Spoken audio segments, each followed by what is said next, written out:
and welcome to the Raw Review. We are the Dadley Boyz of WhatCulture. I'm Adam Wilbourn, joined by Michael Hamflett and Michael Sidgwick, here to review everything that happened on last night's episode of Monday Night Raw. But before we get into it, if you're a fan of this sort of thing, make sure you subscribe to WhatCulture Wrestling on Apple Podcasts, Spotify, Amazon Music, and YouTube.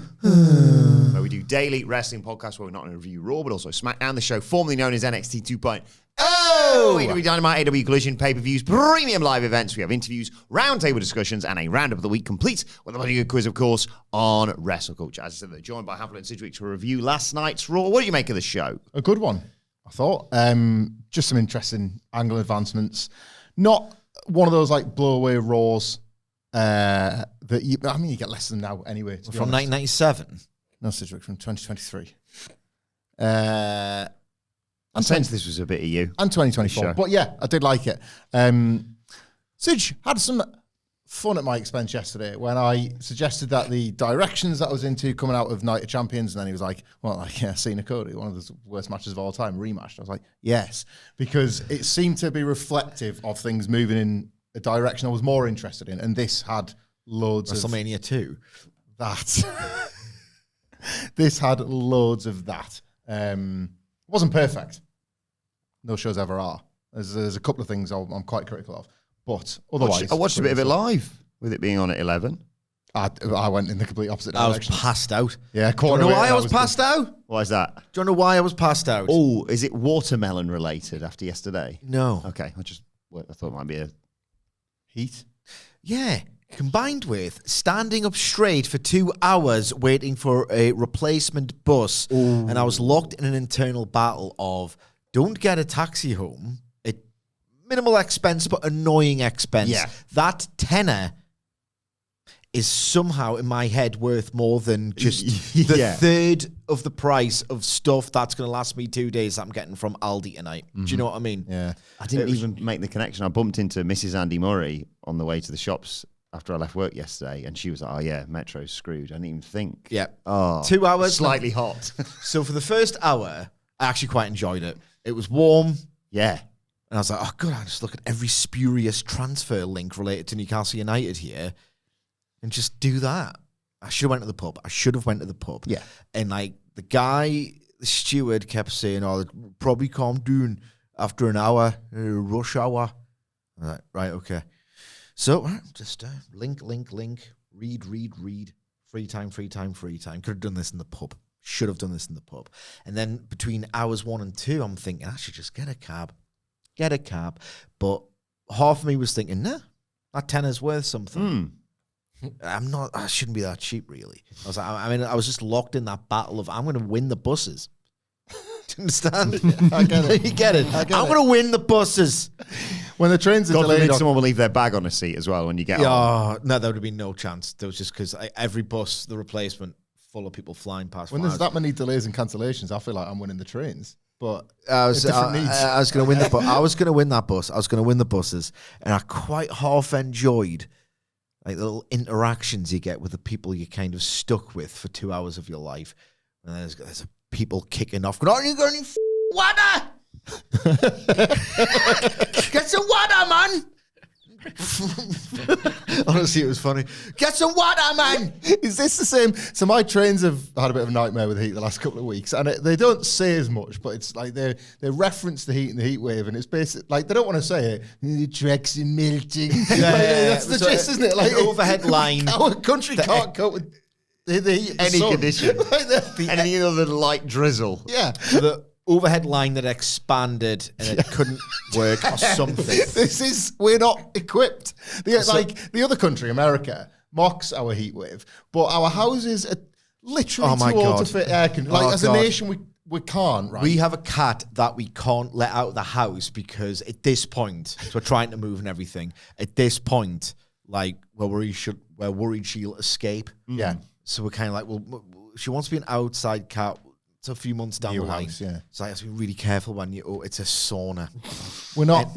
I get why our American friends would laugh at us, but we're just not a country built. No.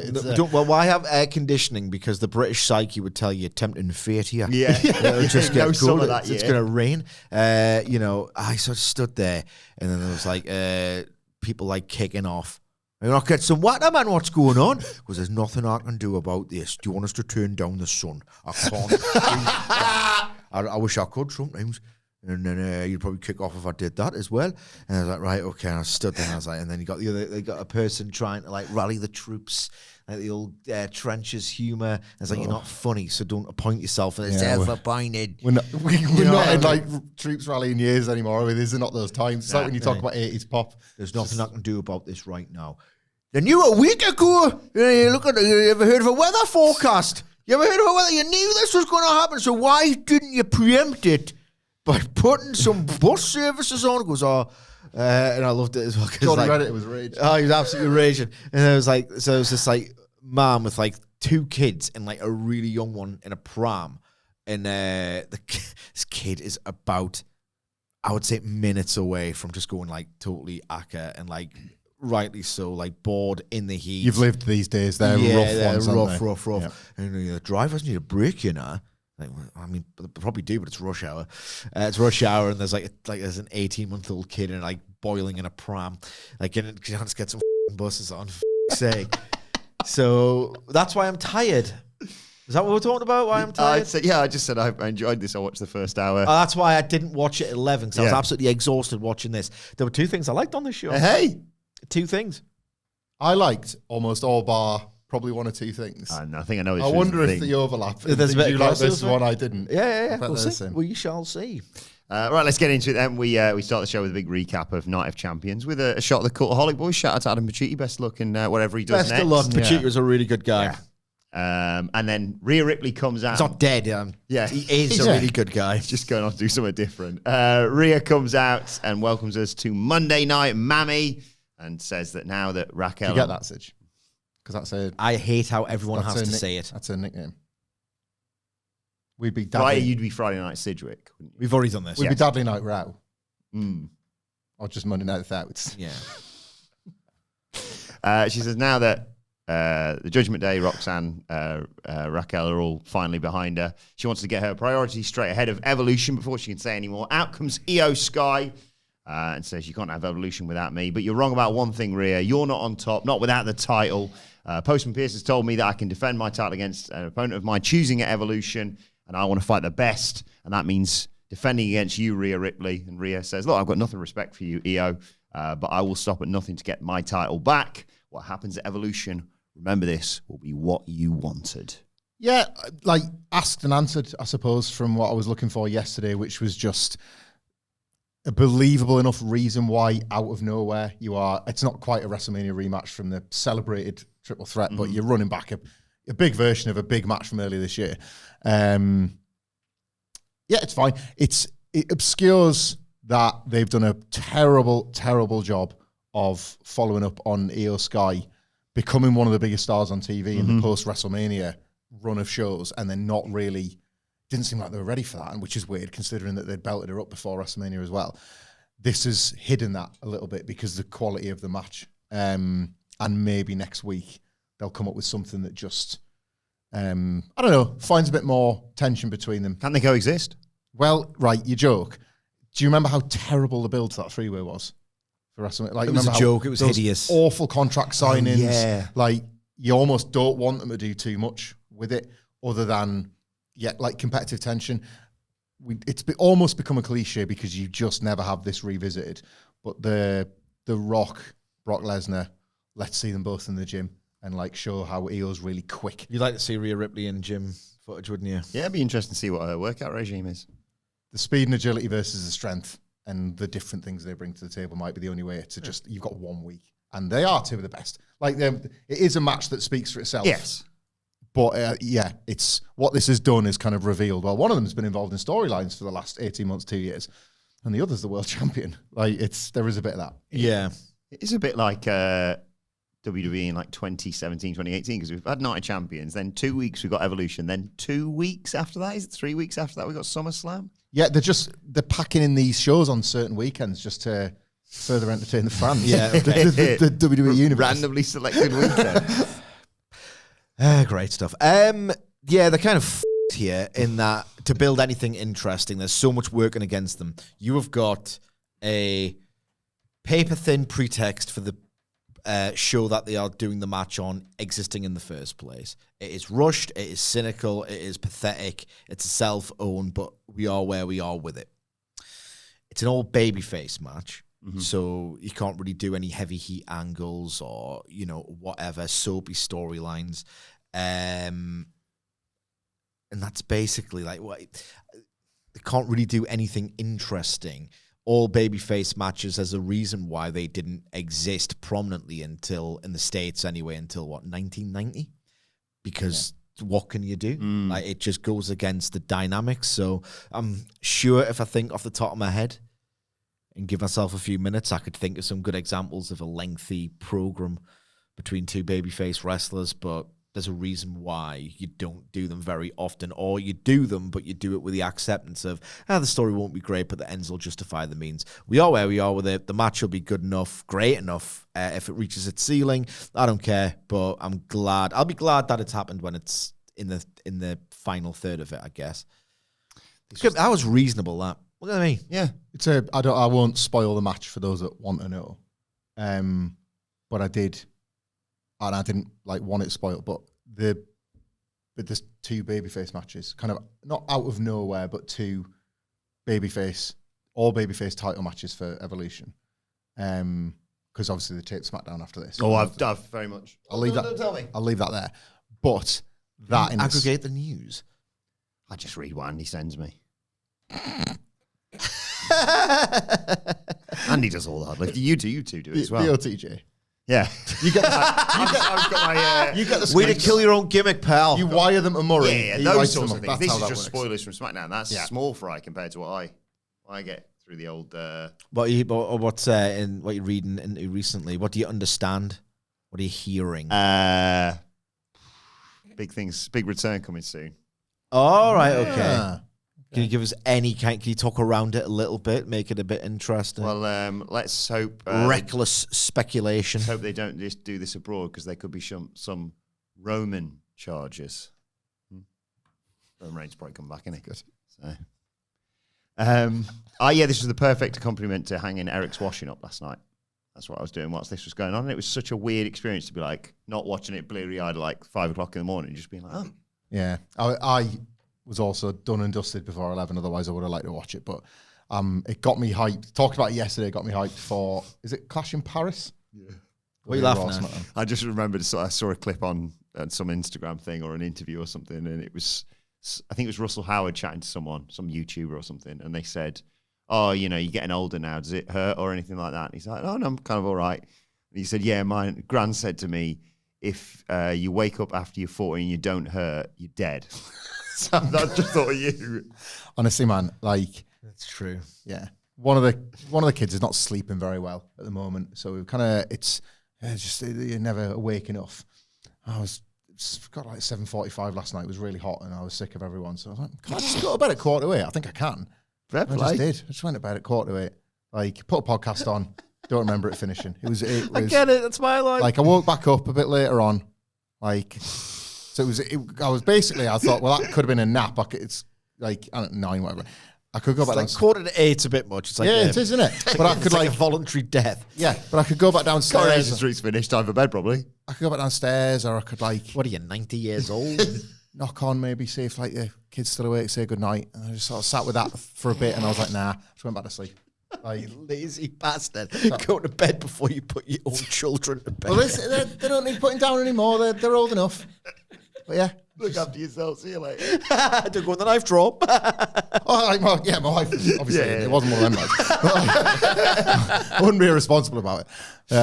Quite the opposite. That's my me time. Those are the late nights I want. I was just sick of everything. So I was like, should we just draw a line under today?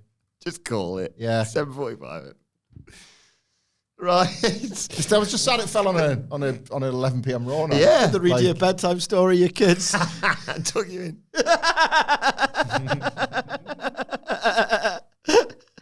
It was class. Yeah. It was class. Yeah. Nice work if you can get it. It's really good.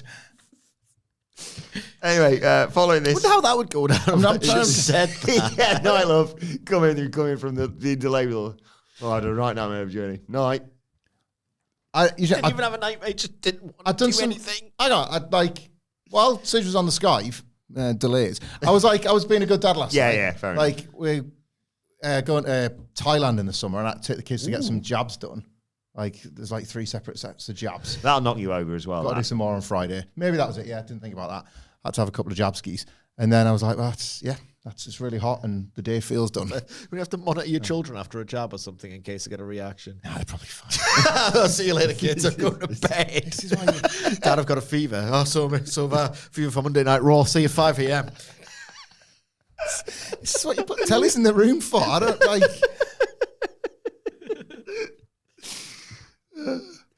Right, continue with Monday Night Raw. We'll do it again. It was great. It was really good. I'm gonna try and crack 8 o'clock at least once more this week. I think I can do it. Oh God, I'm gonna shut my mouth here. It's just what's the Mourinho thing? If I speak, I'm in big trouble. just better. Just better. Dom's backstage with Finn and JD ahead of their tag title match, wishes them luck, and they leave and he turns around and there's AJ Styles. And Dom insists he's still not cleared. He's got a doctor's note. He's had Postman Pierce not check him over, but verify that fact. AJ Styles pops some glasses on to read the note and says, oh yeah, says here you're a punk ass. Got him. And then threatens Dom by saying next. I know doctor's handwriting. Get him, AJ. You told him. Told him. We guys should tape it up and work through it if we ask go take. You told that Nepo baby. What? What is that, French? How far along the line that is Earth is France? AJ says he's going to beat Dom so bad he's going to need another doctor's note, probably. And then, very entertaining, AJ leaves and Dom goes, yeah, I didn't want to beat up the elderly anyway. And AJ's just still in the room, so he turns around. What did you say? Ha, nothing. Doctor's note, you can't touch me. Are they, the delay of this match outside of whatever injury Dominic Mysterio has got, which itself could be something of a work or a bit or whatever, are they delaying this for Clash in Paris? Because of that's Phenomenal versus the heavy heat of Dominic Mysterio. Perfect crowd clash. You know what? That's a pretty awesome take, an idea. That's what I thought. Because, when it happened in France, I remember you saying to you, I like it, but this is not exactly helping the story that Cody and AJ put it this way, what was the least popped for move in that match? The Burning Hammer one count kick. I mean, what are we doing here, lads? Whereas here, you've got the most that's a great shout. little dick and AJ Styles. And then we got the tag team title match. It was the New Day versus the Judgment Day, Finn Balor and JD McDonough. Because I was watching it on normal speed, I get to see all the little things beforehand of Finn recognizing the Balor Club guy or on the front and Kofi Kingston offering Balor a piece of bread. That's good. Doesn't have carbs. No. Better man than all of us. Doesn't have carbs. Doesn't have. Was it cereal? Nicholas was the dog food deal. Yeah, he said he trained his mind to see cereal as dog food. That's how you get abs like that. Not worth it, is it? It couldn't be for me, but it's the trade-off. I admire the dedication. I like going to my little cupboard at night. Yeah. What's in here? You fat well, what's in there? Go on, eat it. We shouldn't have got these speaking cupboards. You could set it to most motivational or cruel. Yeah. Right there. You're doing great. Have another salad. All right, fat there's a crisps. Yeah. Right there. That's mine says to me all the time. That feels like, the fridges that you can go online with or whatever. For the fridge, there's also an Xbox. Yeah. AI fridges that either bollock you or praise you don't feel that far away. No. I did when we were looking for a new freezer the other day, and I did go into Curry's, and they had one of those ones with a whiteboard on it, and I wrote "Stop eating fatty" on it and walked away. Jesus, good. Yeah, you've contributed. It's a collapse of his mental health. Eric was absolutely. You can't read, so. Huh? Yeah, he was just laughing at you drawing on something that doesn't look like something you should draw on. Now he's going to go home and write. He's going to get a bollocking. Stop eating ginger. He's going to scroll on the fridge. Why have you done that? Well, you did that months ago. Yes, he's in that stage now. I was like, oh no, he's learned that thing now. Yeah. I will say yesterday, I went out slightly later for lunch, and I did the fatal error of I'm going to go and get lunch whilst I'm hungry.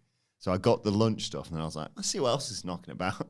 I bought a 6-pack of apple pies for in the office just for on my desk. And I said, It's on a deal. It's on a club card deal, so benefit that, if anything. Saving money, probably.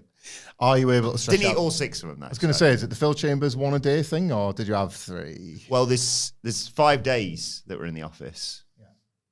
So I've made sure there's only 4 remaining for this last few days. I took the bullet yesterday for that one. I have never, the packaged together 3-pack of Kinder Buenos. Oh, yeah. So, 6 Buenos. I've never not had them all at the same time. Ever. I can say that for a fact. Like the Poundland near our office, it's a minimum of 1 on the walk back to the office. Sometimes I did walk past him the other day. I was going to the shops. He was coming back. Was And I eating said, what have you got there? And you were having a... So I was eating, it was like a steak slice. Wilbourn's probably thinking, that's lunchtime, that's not that. Into the bag. It was a good steak slice. he went, none of these are making it back to the office. And they didn't. When I got back to the office, I had office dinner. Yeah. You could That's just walking dinner. Yeah. enjoy it inside, sat down. It is just pure, just a thrill of consumption. Just that, like, sort of. I get it. I get it. What's this? Is this here to feed me or nourish me, or is it just a single hit of something? I think it's the latter. Like the current one for that is the Marmite Ginster's slice. That sounds absolutely repulsive. It's disgusting. It's like a steak slice, but it's like got like a hint of Marmite in it. It's basically the closest replication of, remember the Greg's steak and cheese slice? I used to like that. Steak and cheese roll. Yeah. Like, it improved upon the sausage roll, IMO. Wow. And then it went away. And this one is the closest they've brought to bringing it back. The Undertaker was devastated. Yeah. And they're about like 140 a go. But Say the Undertaker's Greg's order. Steak bake. Steak break. The hell is a vegan sausage roll?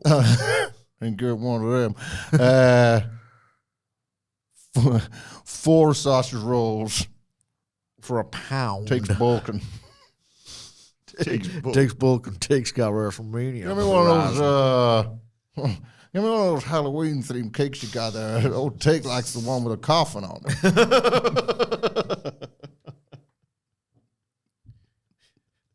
R.I.P. Wrestling pasty. Yeah. I saw another thing on a podcast recently. Ain't eating one of them goddamn baguettes. That's a bit too French for old Take. Bloke was in, I think Sunderland. He said he went. He was in. I think he was in Greg's, and the bloke clearly didn't want to say pan au chocolat, so he said, "You all right? Can I have one of them chocolate pasties you've got?" Reminds me of that time. Is that a burger or a biscuit? It was a macaron. French oven, Newcastle.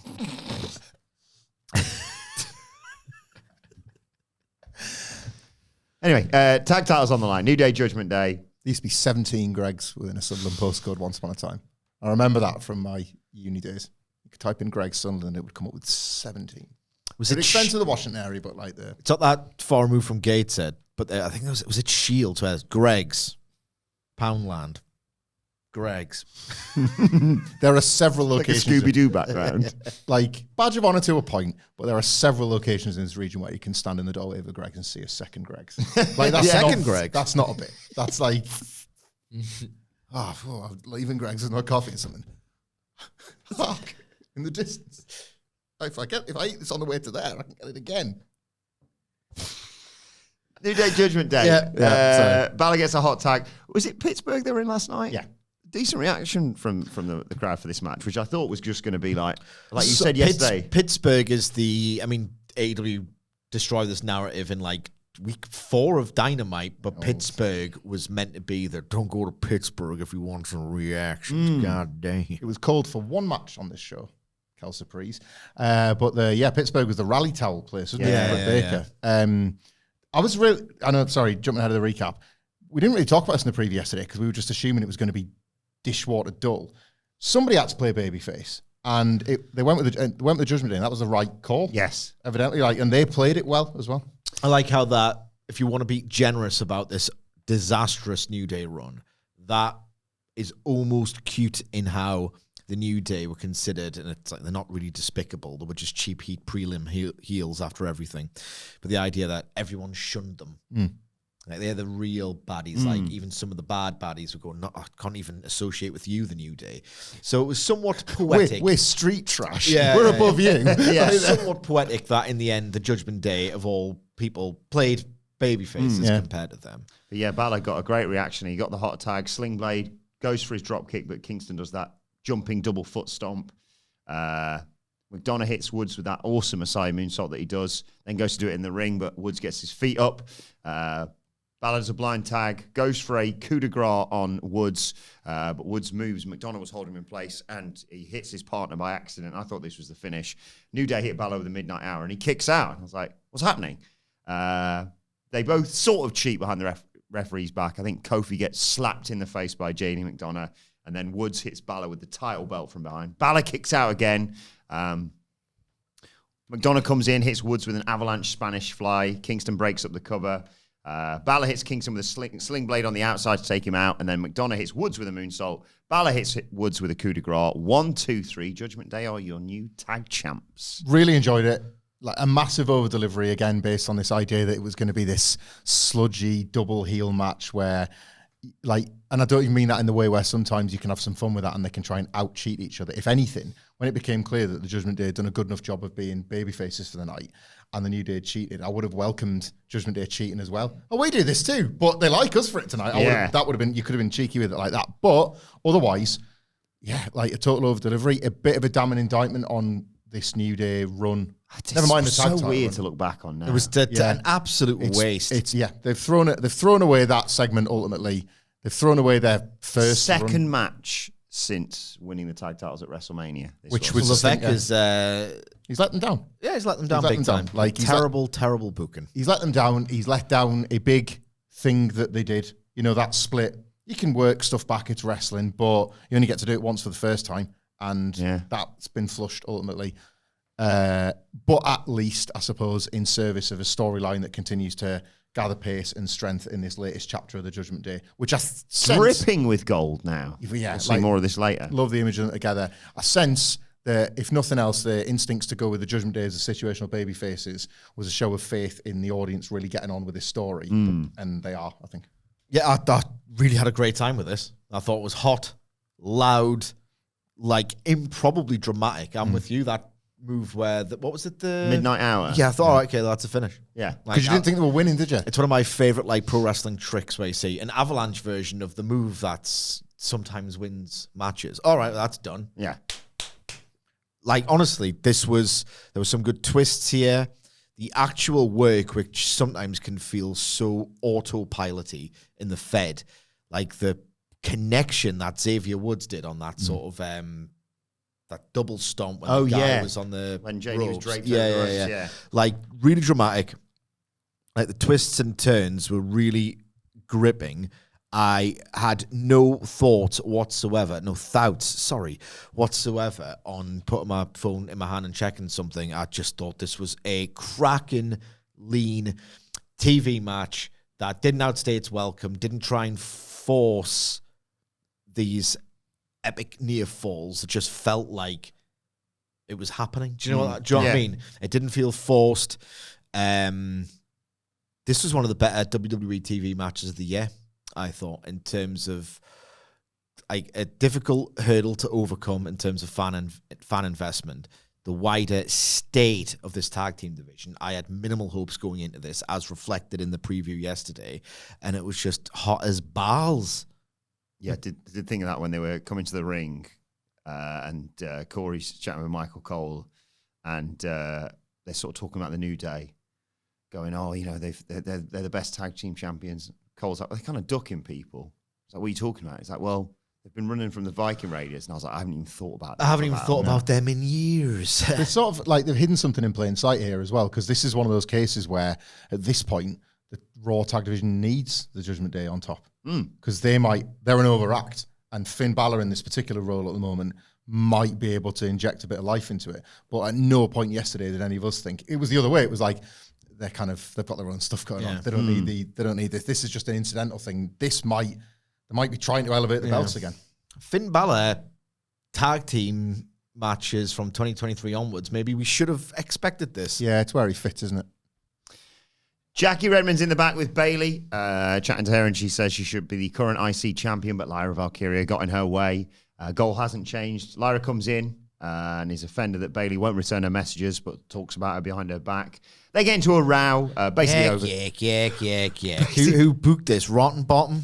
Shawn Michaels? Basically over who hates Becky Lynch the most. And Postman Pierce interrupted and announces a match tonight. Winner faces Becky Lynch. Dear. That's what he said. That's what he said. This Calm guy, down, dear. This entire Adam Pearce bit is It's only a triple sexist. threat match. It is always, what the bloody hell do you want now?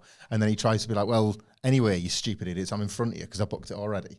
Like, If only you could have just calmed down, ladies. Stop being so goddamn emotional all the time. Yeah. And be rational about things for once.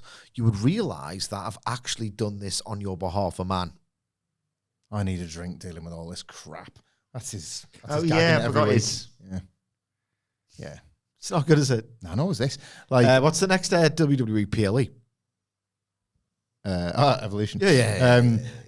I like this story for the most part with all three of them. This was just a weak segment. I don't buy this. You could have texted me thing anymore as well because we've had weeks back at this. And like Lyra Valkyria mobile last phones week since cost her what? the title. When did you get your first mobile phone? Would have been 16 maybe. So like 24 years ago. Yeah. We can text. Yeah, Wrestling in the wake of mobile phones existing. I mean, telephones existed well before, It's just, come on. Why does it have to be, your life lasts 2 hours a week? It's crap. And I don't think they've quite addressed the balance in where the anger is yet because last week Lyra completely lost her head and cost Bayley the Intercontinental title. It swung back Bayley's way. The indignant one should have been Bayley more than Lyra at this point, and they've sort of forgotten that detail a bit. We get a nice Goldberg video package, and then Chad Gable's chatting to American Made backstage, his arms in a sling, tells him to hold the fort. Adam Pearce wishes him luck into the upcoming surgery and says, I suppose we won't be seeing much of El Grande Americano anytime soon. No idea why he needs to reference that. No. Gable says, here he's a busy man, but you never know. And he encourages Ivy to conquer Stephanie Valkyrie. Creeds need to become the tag team champions, and they're concerned that they're going to be lost without Chad's leadership. Chad tells him to listen to Ivy. And in the background, you can see a certain Ludwig Kaiser eavesdropping. And then I think it's the last. Actually, I need something. You'll help with something in a little while, actually. Okay. Yeah. With regards to El Grande Americano. But nothing we need to say about this, really, is there? No. Best wishes to Chad Gable. Yeah. Get well soon. Get well soon. Finn Balor's there with both general managers, Postman Pierce and the SmackDown Listen to GM. Aldis. Thank you. Who's that? The SmackDown GM, apparently. Ah. With regards to Write that the women's tag team titles. He says it's not fair to take the titles away from Raquel, especially with how hard she's been working as of late. So why not we give the other tag title to Roxanne Perez? It's a win-win for everyone. And there's a little huddle. And they agree. They'll allow it under one condition. They have to sort of justify their tag title reign, which means at Evolution it will be Raquel and Roxanne Perez defending the tag titles against a team from Raw, a team from SmackDown, and a team from NXT. And the GMs are on the same page, for now at least. They've obviously had to pivot in the wake of Liv Morgan getting injured. It was going to be Bella's or Rhea or however that was going to play out. I quite like it. This is they've gone back to the drawing board and they've come out with something that I'm quite pleased with as a workaround. It was always building somehow to Roxanne Perez being in the mix in some way or another, and then the Liv Morgan injury, if nothing else, was a gift to that because it was clear that she could step in and be the replacement, and they've handled Raquel Rodriguez's involvement in this really, really well. Oh, more on her in a bit, yeah. Like, so the tag match as it comes together doesn't feel like this. Oh, everything's just fine. Like, I really like that. It's quite a nice idea, quite a novel way to do a multi-man when you've lost a key component of it and you can't do the thing you wanted to do, which was bring Liv and at least Nikki Bella back together. Drawing bored, more like drawing excited. Yeah, exactly that. If you like. Anything, Sidge? Nah, That's nothing. That's homophone humour. It's very good. Thank you. We'll talk more about this when we get to the clubhouse. Now, time for our next match of the night. Nothing against usage. It's just a reason why I'm just facing this way. I do not care. It's Rusev versus Sheamus. This was an act against me. I figured this was going to be the thing. Their first singles match since 2014. Yeah. And I wrote this note and then chuckled to myself. This one's going to be going on until 2044. Still happening now. I wrote this. Dynamite ass hitting each other dead hard 20 minutes. You're joking me. I liked it. Wasn't over. That wasn't over. It was over. It was over in Casa de Sidge. That's good. That's nice. You almost never say that about something on Raw. So that is nice. I said it about the tag team match not 10 minutes ago. That's true. Pittsburgh didn't like it, did they? They hit each other really hard. Pittsburgh don't like it. Is this anything? Casa de Sidgwick. Sheamus takes Rusev off the apron with a power slam to the outside. I think we went to a break there. When we come back anyway, Sheamus is no-selling some kicks from Rusev, firing up, hits a backbreaker and a diving knee drop, but Rusev kicks out of one. He comes back with a spinning heel kick for two and a fall-away slam. And there's a superplex from Rusev to take us to another break. When we come back, Sheamus hits white noise. They hit each other really hard again. Sheamus hits a power slam and beats the Bodhrán. Goes for a brogue, but Rusev ducks it. Consecutive running knee strikes from Sheamus, though, gets a near fall. Rusev fires back with a Uranagi and a jumping kick, puts him in the accolade, but Sheamus manages to get to his feet and they sort of spill out of the ring. Sheamus hits Rusev with a brogue kick and Rusev just makes it in to break the count. And then they fight on the apron. Rusev thumbs Sheamus in the eye, takes off the metal bit that connects the ropes to the post, the turnbuckly thing, and slams Sheamus' throat first into it and then hits him with a matchka kick to get the 1-2-3. Like 7 or 8 minutes too long for my tastes and evidently for the people in the building's taste as well. But I think there's a bigger picture issue here with Rusev, which I'll address because I felt at points this match was engineered to bore me. So I don't want to be overly critical about when Sidge is going to praise it, right? So I'm not going to say that many nice things about it. But what I was trying to get at yesterday when we previewed this and why I thought it was a mistake and why I thought it was too late, I think played out here and was evidence of the reality of where we're at with this Rusev thing. This is already too late in this Rusev run to have this match. If he had done more kicking ass in short bursts, the fact that he was being taken to the limit here against Sheamus would have gotten more over in the building. Right, that would have been a character sort of Braun Strowman local competitor every week. Kind of. Like, but I would say with Rusev, you have to accelerate it because he's been away that long and you've seen a different version of him. Or if you haven't seen a different version of him, he's just a guy that's been gone. So they haven't done really either. And I've said this over the last few weeks. I think that's been the problem. Like they've unintentionally, through laziness and a bit of ignorance, cooled him off from that first night back on Raw. And that was if you already weren't a fan like me, sat arms folded, being like, well, what have you done for me lately, Rusev? So, I wasn't exactly the most enthusiastic, but who am I if there's like buildings full of people that can't wait to see him just wreak havoc? Because we've not seen that havoc. You got what you got last night, which is just, right, this guy's returned. He's told me he's really hard for about 3 months at this point, and he's taken nigh on 20 minutes to prove that against a guy that for the most part we're told is on this like 5-year retirement tour. I love Sheamus now. Never really cared for him until like the second half of his career, but that's pretty much how you're supposed to receive the Sheamus character. A guy that could always be one pay-per-view cycle from retiring, but he hits really hard and he's always got a fight in him and he'll be drenched in sweat by the end and go the distance. Like a big, jacked up Terry Funk type figure Sheamus is now. And Rusev like makes really heavy weather of it. Like, I don't get how they've... Well, I do. I just think they've been lazy and ignorant, but I don't get how they've mishandled him to this extent, Rusev. The thing about the AEW Redeemer run is that it would reduce it to say they just let the wrestlers wrestle. They didn't. Like the Miro character, the reinvention, I will remember more for him cutting promos on God.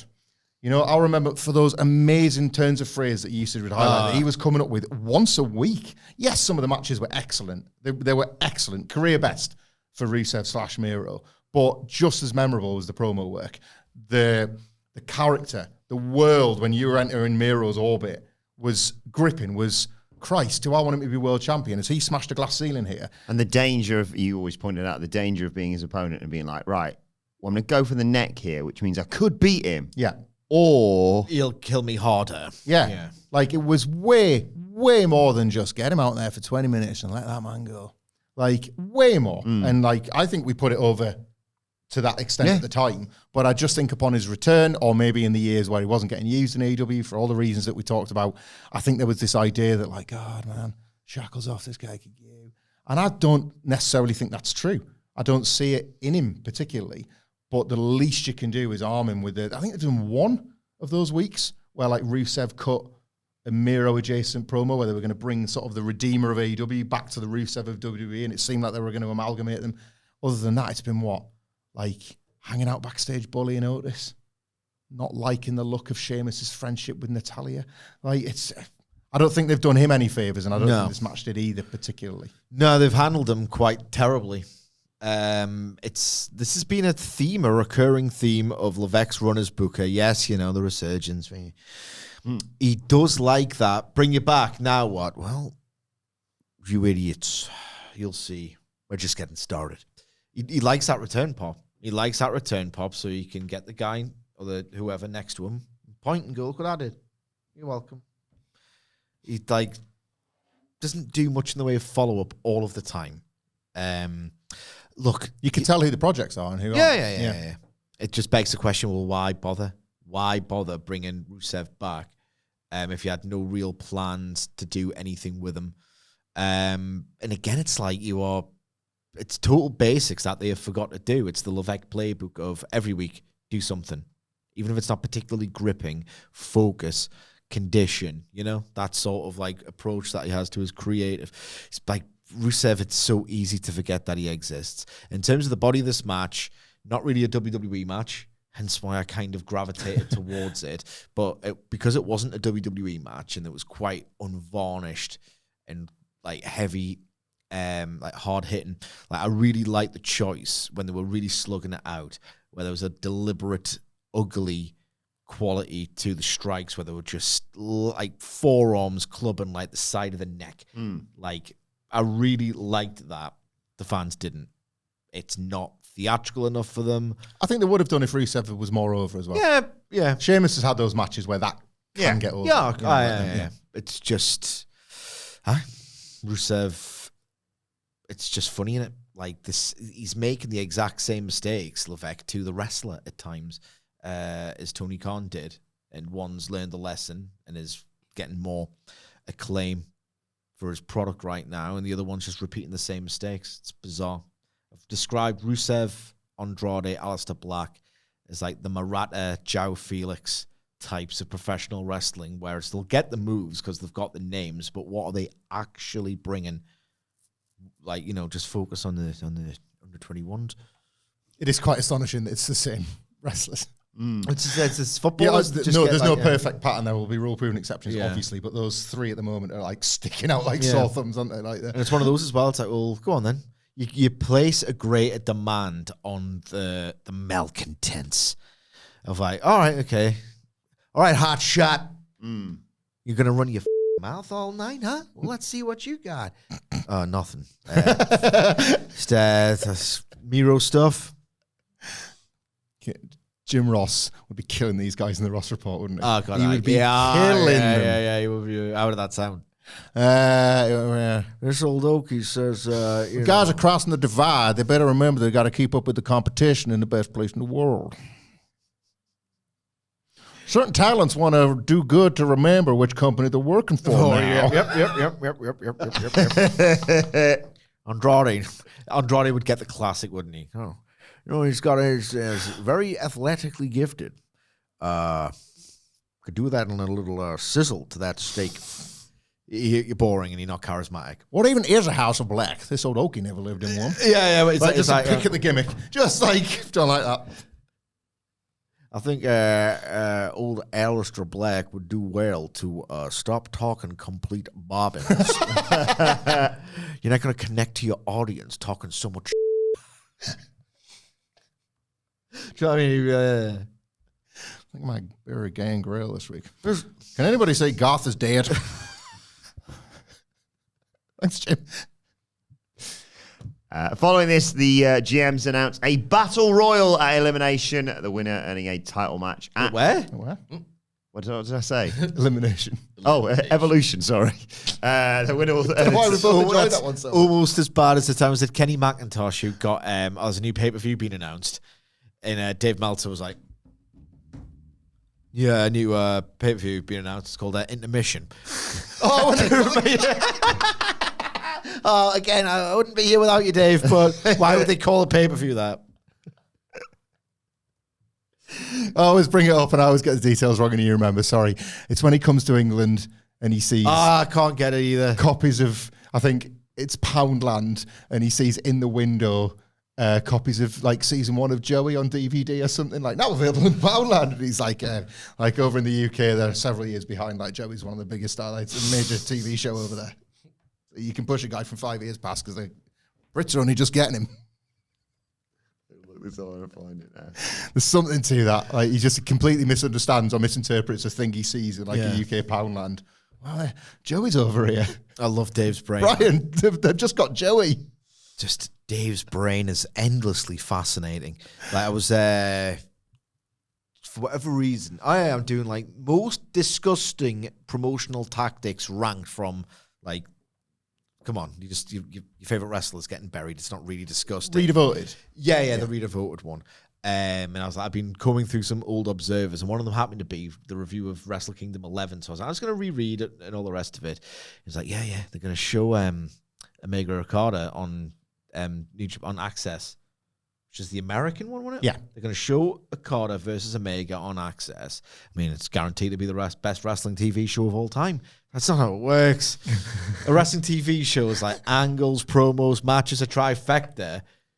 Like, you could just do the best one. Like, AEW could just put, right, okay, we'll put Revolution 2020 and the tag and Danielson, Ospreay, just recapped, like, replayed on Dynamite next week. That's going to be the best TV show of all time. I know. So it's not really how it works, but never mind.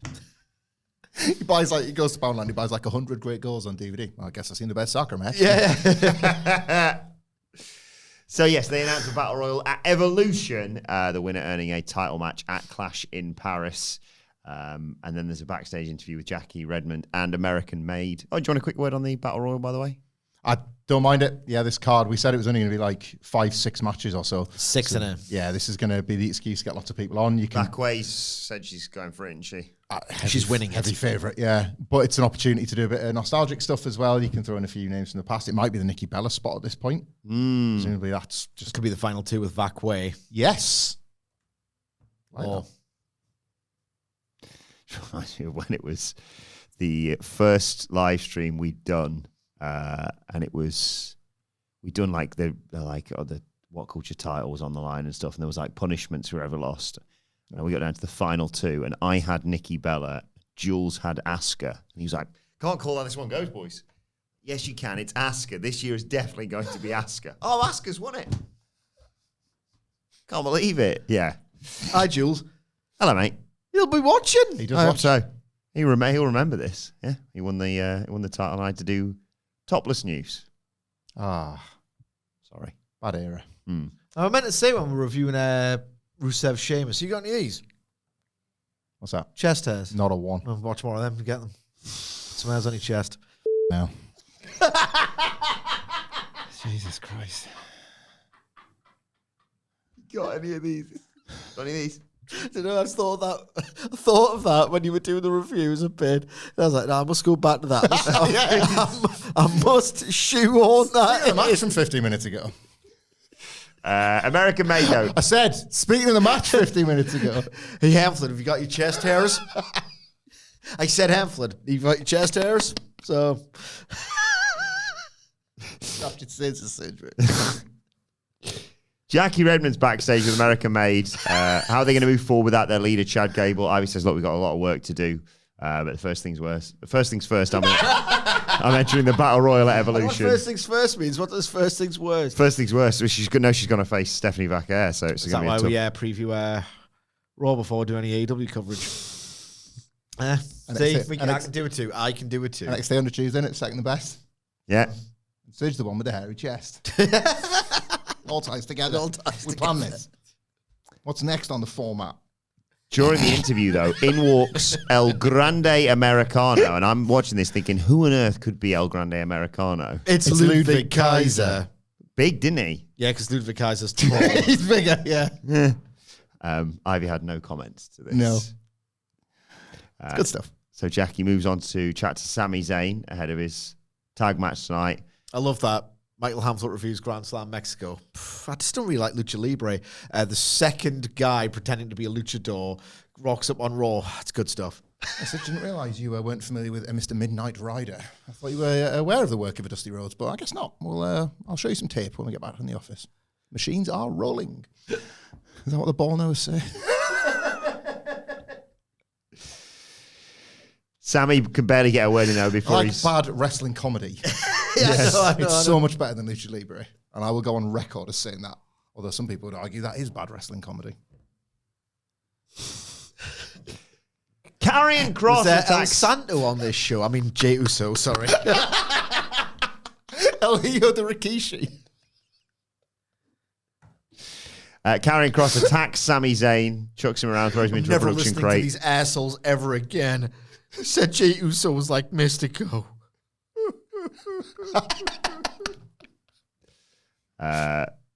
Kross wants Sami Zayn to tell the truth, hits him with a lead pipe, and as Sami's rolling around, people rush in, and I swear Karrion said something like, "This is all just a huge misunderstanding." Yeah.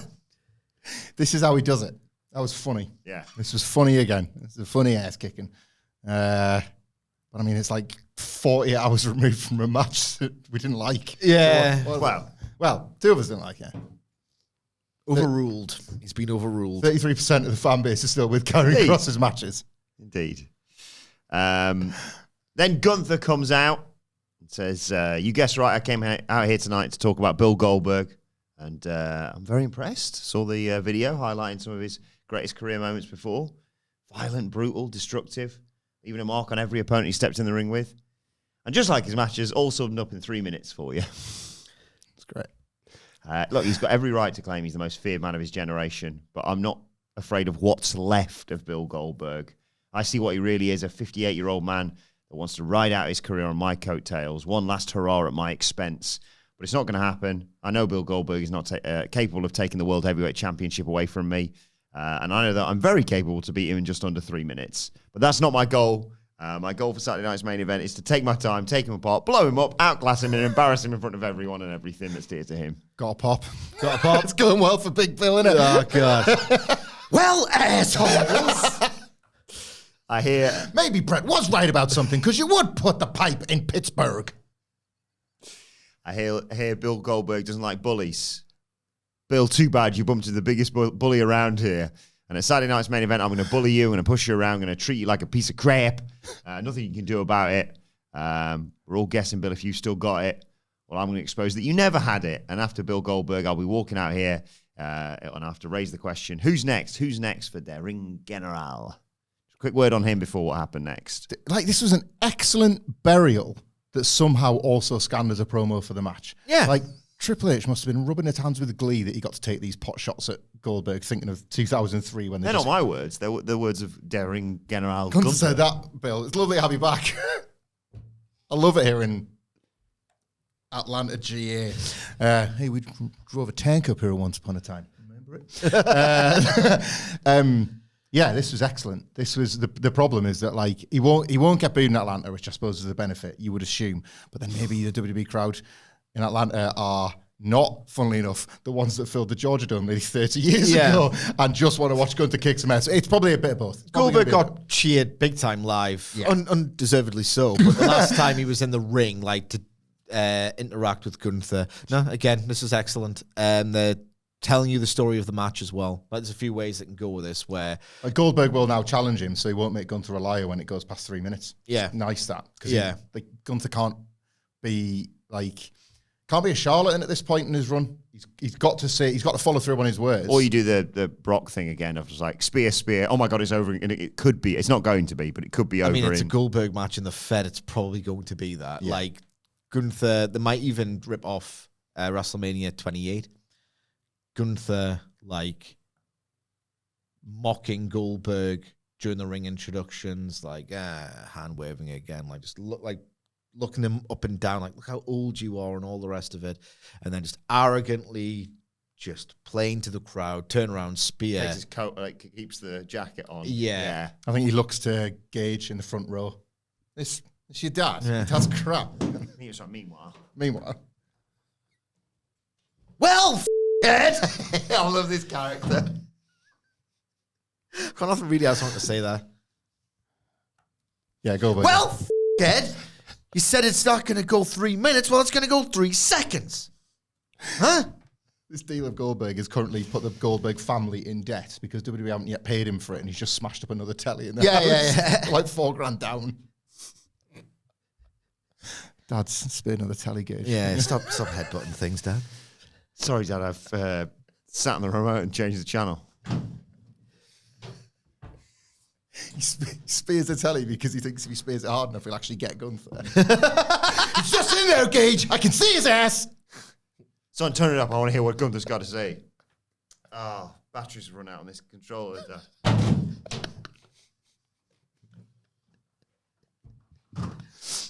Spears one battery, then looks at the other one and goes, "You're next." Seth Rollins comes out with Paul Heyman. Well, look at me when he said that.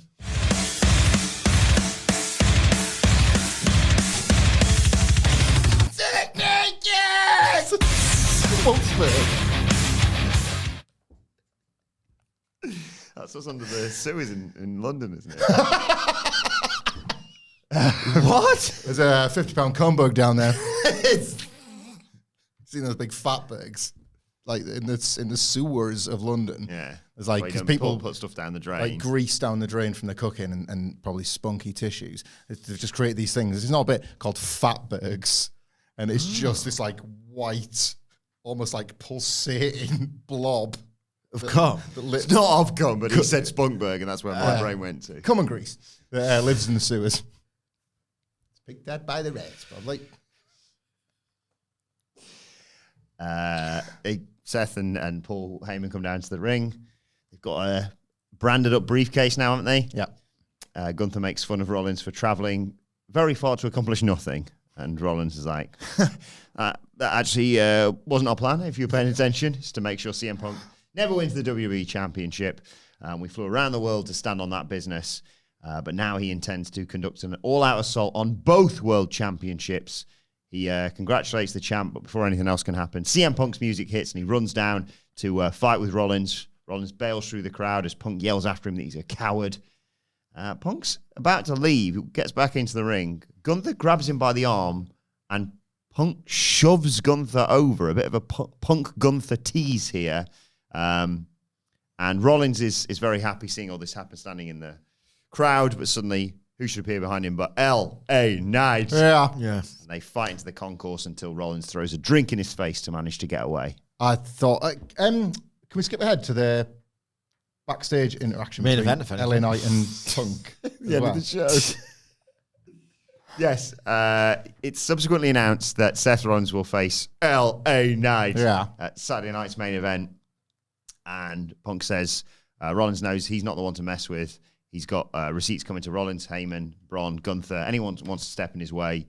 And he walks up to L.A. Knight and tells L.A. Knight to get back of the line. Yes. He's got unfinished business with Seth Rollins.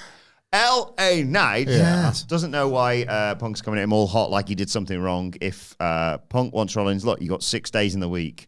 But L.A. Knight reminds CM Punk that he's the line, and he has a match with Seth Rollins at Saturday night's main event. Yeah. I thought all this ruled so hard that, like, for the first time probably in 2025, I was actually moved to say, the power actually might be back. It's not, but just for a minute, I felt it again. Gunther coming out to this backstage segment and all the overlaps and all the possibilities and potentials just got me back in the mood, got me fired up again. The timing of Punk pushing Gunther to the floor, and by the way, I thought they played really well with the drama of Gunther just stood behind Punk, unimpressed, waiting for him to turn and waiting for him to turn. The timing of that, off the back of everything we know about CM Punk and about maybe the relationship that Triple H is attempting to foster, in which he kind of negs him with this Saudi Arabia job with the promise of. But afterwards, like this idea when Punk and Seth has felt such a lock and such a certainty for SummerSlam, which would be fine with me, but I understand not necessarily with everybody, all of a sudden to potentially answer the question yesterday of what does Gunther do at SummerSlam? And potentially show you that actually Gunther and Punk is set for SummerSlam rather than Punk and Seth, because Seth still has the briefcase, and the goal, as stated by Seth Rollins, but implied either way, once you've got the briefcases, you can look upon this whole situation from afar. I love that. I love, like, I really am fine with Seth and Punk at SummerSlam, but if this is the move and it's Gunther and Punk for the title for the first time in, like, on screen, I know they've had the house show matches, but it's a huge match. It's huge, especially with the world title. It's a huge match. A night one main event if they want to do it that way. And if not, the idea that we're getting through SummerSlam and now showing you that the post-SummerSlam direction when Punk and Seth is done is Gunther, great. In the meantime, this LA Knight, Seth Rollins stable thing I think has been handled really, really well. LA Knight was so dead as a babyface on SmackDown that every single time it looked like he was snapping, we were forecasting a heel turn because there was nothing else to do with him. Nothing. He was kind of a loser. He lost his title. He was losing the big matches. There was no sign that he was going to recover.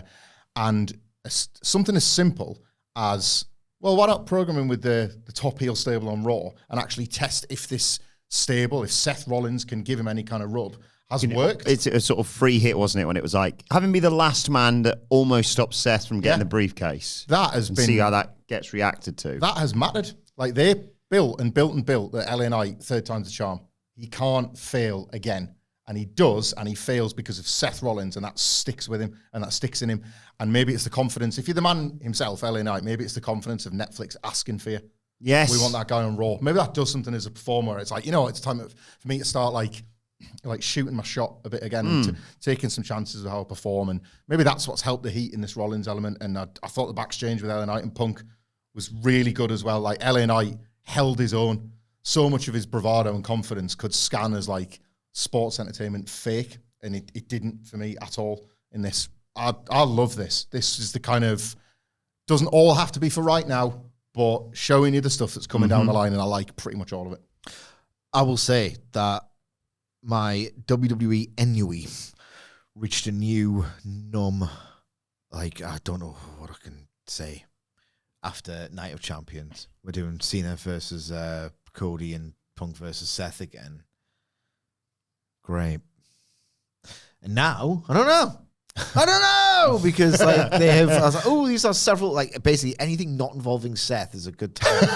And they've shown me quite a few things here that might not involve Seth at SummerSlam. Good stuff. This CM Punk versus Gunther is always going to be great. I've just gotten a feeling that it would just be fantastic. But now that Punk has, fairly or otherwise, got this reputation as someone whose knees are completely shot and who's fragile body, fragile mind, fragile ego. A chop could like turn him to dust. Yeah. So there's so much inherent drama in Punk versus Gunther. I want Gunther to give him a bit of a dressing down. Like, I want him to like deconstruct the myth of CM Punk in that very Guntherian way. I'm really into that idea. It's the best thing other than Punk Cody. That's the best thing WWE has up its sleeve. We go to the clubhouse. Judgment Day, quite rightly, are celebrating. And Roxanne Perez there, putting on a new tag title belt. And Raquel's understandably quite upset that they're just sort of moving on from Liv Morgan so quickly. Says, look, she's been rehabbing really hard to come back. Balor's like, yeah, but I know from experience how hard it is to come back from a shoulder injury. I just want to see you stay as champion, Raquel. And Raquel sort of reluctantly goes, fair enough. So let's have a vote to declare Roxanne Perez an official member of the Judgment Day. And obviously Finn and JD say yes. Dom's like, I think I need to talk to Liv. And Finn's like, come on, make the decision for yourself. And Dom, again, reluctantly sort of goes, go on then. And Raquel says, Roxanne, you better hold on to your end of the deal. And it's official. Roxanne is the newest member of the Judgment Day. She'll do anything for them, she says. She's going to take out Kairi Sane. And Finn just simply ends with that face that he's doing. He's clearly genuinely having the best time here, saying that Liv is going to love all this. of the comparisons as bookers or as, I guess, head of creative in terms of Vince McMahon and Triple H, it is a segment like this that shows the difference, and like for me at least, is why I kind of still appreciate that this has happened and we're still in this era, because very, very simple things such as Finn Balor over-egging the moment and the hesitation and like voiced frustration of Dominic Mysterio and Raquel Rodriguez makes all the difference here. Makes all the difference. That is the difference between the payoffs, plural, down the line, just feeling like this thing we have to get to, if old man Vince even remembers that you're supposed to get to them, the stuff that we would fantasy book in a podcast that would just evaporate in front of your very eyes, to where we're at now, which is 12 months on from the Rhea Ripley music hitting to the shock of Liv Morgan and getting that enormous pop and kind of star-making pop. Rhea Ripley from that point on barely needs to wrestle to be received as the biggest star babyface in the division. 12 months later, and you have basically just transferred that onto Liv Morgan, because that hitting, whenever it hits down the line, people are going to be throwing babies up in the air, man, and it's going to hit in an opportune time for Roxanne or for Raquel or for Dominic, any of the three of them now. And it's all going to have been drawn by Finn, and it's all going to be earned because at different points, all three, like Roxanne was obviously in on the plan, but the other two were very much like, come on, like the body's barely cold, you know, and like and Finn, it's going to be fine. Liv will be happy for you, if anything. Just need to sort this admin out. Is she a member or not? And he knows that he's got at least 2 votes out of a potential 4, and he can probably lean on Raquel at least, even if Dom said no. Raquel, he can go, do you not want to be the tag team champions? Like that, Liv would be disappointed if she came back and we didn't have the tag team titles in the Judgment Day. What you were watching here with all of those kind of moving parts was, without her even being on screen, the completion of the job of Liv Morgan as the division's next top babyface. Yeah. And that was the job you had to do because she almost made herself undeniable in the spot. So it's like best case scenario from a worst day. I think Hamflett has adequately covered it all. Adequate. Following this, we see a video package for Kairi Sane. Roxanne just mentioned her, of course.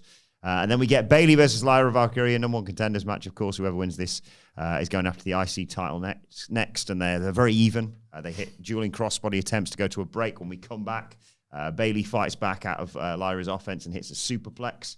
There's a Bayley back suplex, and Valkyria spills out the ring. Bayley hits her with a leaping elbow drop off the steps. Valkyria hits a swinging neck breaker. Bayley hits that sunset flip powerbomb into the corner for 2. Valkyria hit a gut-wrench sit-out powerbomb for 2. Senator! Lyra blocks the Rose Plant. Bayley blocks the Nightwing. They exchange roll-ups, and there is a pinfall with all 4 shoulders down. The referee declares it a draw. They brawl into the crowd. Officials have to break it all up. I just didn't buy it. Like, the match was fine, but what they were going for here, the story they were trying to tell you, I didn't buy it. You've got the disputed finish, the supposed rise in tension that has now boiled over, that Becky Lynch has kind of manipulated them both into do. Like, she's the one that attacked, she's the one that stole a spot, has ultimately taken a belt. All of her gains are ill-gotten, and now it's these two that are left fighting. Like, what chaos has Becky Lynch wrought? That was what the whole thing was telling you. I didn't really believe this was a particularly effective job of showing you. It's still good. Pig flying through the sky. It's still good for a 3-way Fued for Evolution. I really do believe they've done the work. Yeah, next week, Becky's going to go, oh, well, no one won. And then Postman Pierce will say, well, no one lost, actually. So yeah, that's and the individual pairings that involve Becky Lynch, good. This week was a week for the story. But I've still got faith in it. Like, I have enjoyed pretty much all of this. It's been my favourite stuff of the year, probably. But Becky Lynch was a miss here. Week.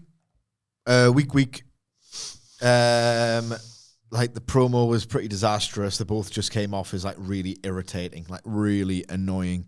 There was no babyface in this particular scuffle, and they're both the babyfaces in the 3 which itself is an issue. Like, when putting this match together, even though I think there's a noble effort here to try and get Lyra over, but they both come off as deeply annoying, and the match itself was bland, pretty heatless, and my God, what are the chances? Like, this type of finish only happens when there's a triple threat looming. It's just contrived. I will say the moment this match got announced, I thought, well, one of two things is going to happen. Neither of them winning. Or one of three things, I suppose. This, a double count out, or they do the angle that for some reason I always remember from NXT, which actually was quite clever when he did it, when Roderick Strong attacked both people, because it was Keith Lee and Dijak, I think it was. And I remember at the time thinking that's actually quite clever because you can't beat either of them one-on-one, but they're massive, so fight each other. But like, yeah, Becky doing the thing of like, oh, I caused a double disqualification, or no contest, so no one wins, and then that's how you get to this. They've just gone for the draw. They'll never learn, will they? There is heels. There is the opportunity for a keep bit next week. Becky Lynch should come out and say, I tuned to Raw last week, and I see two women can't really be separated. That's right. It was IYO SKY and Rhea Ripley, and I see that apparently champions can just call their shot, so I'm calling mine. I want to defend my Intercontinental title against Liv Morgan. Come on out here, Liv, and like just doing the sort of cowardly version of the IYO thing, and then that's when Puss and Pierce. Then the men will tell her And what Puss to and do. Pierce says, "You stupid woman! Did you not see those other two stupid women? Well, all three of you stupid women are going to get out of my sight and face each other at Evolution. Enjoy, guys. Yeah, Oh, God. I'm going for a drink. If you want to find me at Evolution, I'll be at the bar, At the watching- hotel bar. watching a different sport probably. Football. Yeah, I'll watch highlights of the Great American Bash if anything.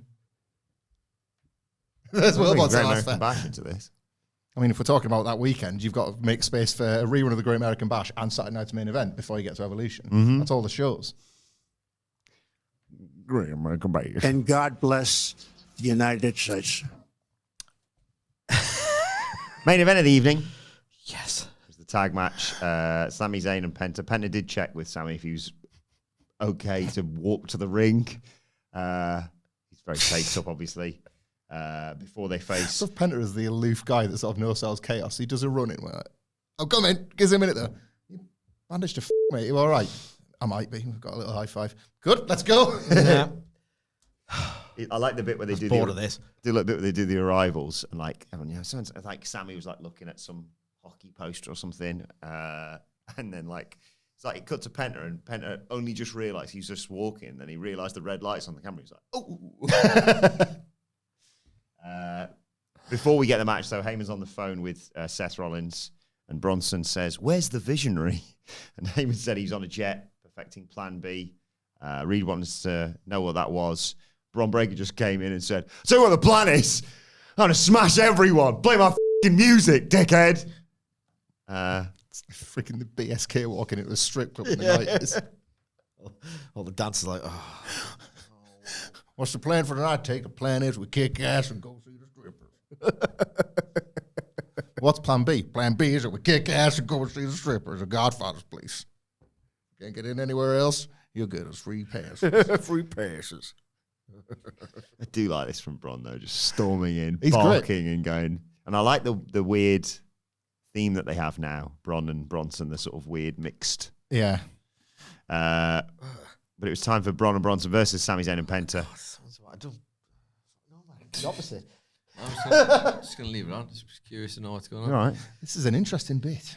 It's not a bit. Not everything's a bit. We don't do I'm so bits. confused there. I had something in my eye. Oh, sorry.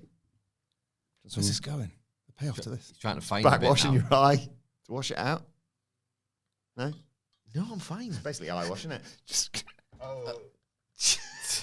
There you go. I fixed it. I can't wait for the payoff to this. There's not a payoff. I can't wait. He's set something pretty good. It's like getting ready for a Triple H storyline. This isn't it? I don't know when. What's in Sidgwick's eye? Stay tuned, guys. Amazing retention strategy. This one, Sidge. I want nothing. On the video packages years later, it's like the Jericho Kane coffee thing. We were just talking about a match, and then suddenly Sidgwick, and then everything changed. Nope. Sammy do Penta's walk Yeah. before they do big dives to the outside. But then the heels take over during the break. Penta makes a comeback, brings in Zayn, who takes out both guys with an Arabian press. He's wanting to go back to it. Breadcrumbs. Zayn hits Reed with a sunset flip powerbomb in the corner. Flip up, cap up. Reed comes back with a DVD for 2. And then it's like, oh, it's almost time to go to a break. Bron, do your insane clothesline over the announce table on Sami Zayn. Zayn fights back when we come back from that, makes the hot tag to Penta. He hits Bron with a flying crossbody, hits a sling blade, drop kick in the corner, snap Bron's arm. He's harder than Chad Gable, though, so that doesn't affect him. Was that like a missed narrative opportunity there rather than just bad agenting? Like, it's a bit Cody-esque, wasn't it? Like, if you're shaking off the sacrifice a week after it's put somebody in the hospital. Probably should have played more of that a little bit. Yeah. I can't like Bron just fine. Throwing stuff away. The bit, I mean, that's been I know. 2017, maybe the last time this ever worked. Yeah. That's the only Libre I ever liked was Lucha Underground. And now the one thing that apparently got over in it is irrelevant on the proper telly. So which is it? Jesus, bro. Lucha Underground was good, wasn't it? Penta was in Penta and Lucha Underground was different gravy. Some of it was absolute crap. Some of it was absolute crap. Overrated crap. Overrated crap. But Penta. Reddit loves it. That and the Mad Angelico jump. Like, he's in the air for friggin' ages, man. It's wild, that. Reed knocks Penta down on the top rope. Bron hits Frankensteiner. Reed hit a sit-out powerbomb. Zayn breaks up the cover. Penta avoids the tsunami, brings in Zayn. Hits Bron with an exploder in the corner. Goes for a haluva kick. Bron just clotheslines him. Goes for a spear, but Zayn kicks him. And Reed breaks up the cover again.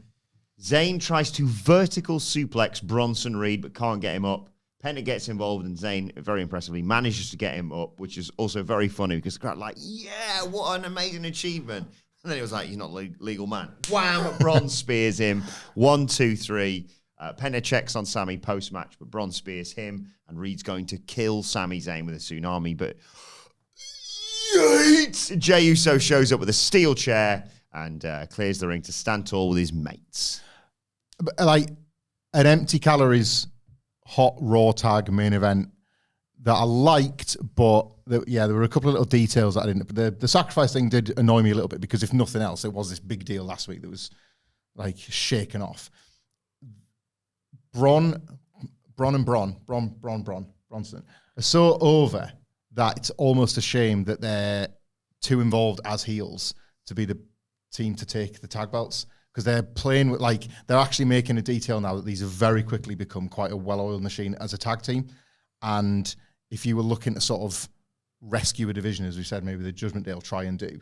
They could do it. Working with the Judgment Day would be good fun. It's another heel thing, and it's probably not the time to be putting the Judgment Day up against a different type of heel unit, a different type of threat. You're trying to maintain Judgment Day as heels ahead of the Liv Morgan heroic babyface return. Which is a shame that these aren't just out-and-out babyfaces because they already feel like fully drawn, I guess, as babyface killers. They're a believable unit together. What was the other thing? There was another sort of, you've just done it for doing it there. Like, I didn't think Sacred Cow stuff a little bit. I don't think... Well. Don't hurt me. Sacrilege corner. I thought the agent in here should have found Sami Zayn leaning more on Penta as a babyface for Penta's benefit as this babyface that might be creeping up into the main event here. And instead, it was just him still doing all of his cool stuff in a straight-up tag setting. I thought the injury side of it was to tell that story, and they didn't really. It was just, they're even weaker against these hard lads. And you could have done more with it, I think. It was hot, though. It was hot and enjoyable, and I'd like all four of them. But I just think there was more you could have done with it. Yeah, I think putting Sami in that spot, and he's still kind of heroically doing it anyway without too much in the way if he's completely knackered. They are laying on this. He is winning the title on a bit thick for me. A little bit thick. Last night brought that into focus. Again, Bron in a tag setting is usually a bit better than this. This was, honestly, I still got a bit of sleep in my eye because it didn't do a great job of waking me up. I knew it was a bit. He's the best of business. It wasn't a bit. I just thought of the bit when I was challenged for the bit. That was in my head, I'm thinking, I gotta do a bit or I'm going to let the people down now. That was so well constructed. I remember at 9 this morning when he told me about sleep in the eye bit, and I was like, Sidge, when you drop that, I'm not going to be ready. Why is the best? Sometimes LTST in your eyes. Sometimes Bron is a bit boring until he isn't for the last 2 minutes. And this was a little bit of that for me. It's like I'd already watched it for 2 hours at this point. It wasn't so great that I'm like that guy who likes IYO SKY in the crowd in NXT. Wasn't doing that really, was I? Jay's there for his mates, though. Yeah. What was this? Like, he'll do run-ins, he'll do birthdays. So you haven't seen this, check out the clip of, was it Cody's birthday yesterday? I guess so, yeah. Like, happy birthday, regardless, to Cody Rhodes. And yeah, they've got a cake out there. Light the candle, blow out the cake. And Jay's like, yay! Drops the cake. More like Jay Useless. Ooh. Come on, guys. You can't f***ing groan at that and deal with this Groan at me. Sorry, guys. Groan at me. A Sidgwick. Sleep in the eye bit, though. Remember that. Come on. He hasn't lost his fastball. Let us know your thoughts on everything in the comment section below or on X at WhatCulture WWE. Watch, they can follow all four of us. You can follow Michael Hamflett at Michael Hamflett. Michael Sidgwick at M. Sidgwick. You can follow our producer Adam Nicholas at It's Adam Nicholas. You can follow me at Adam Wilbourn. Follow us all at WhatCulture WWE, as I said. Make sure you subscribe to WhatCulture Wrestling, wherever you get your podcasts from. For daily wrestling podcasts, we'll be back later on today to preview NXT. But for now, it's been the Raw review. My thanks to Hamflett, Sidgwick. Thank you for joining us. And we will see you soon.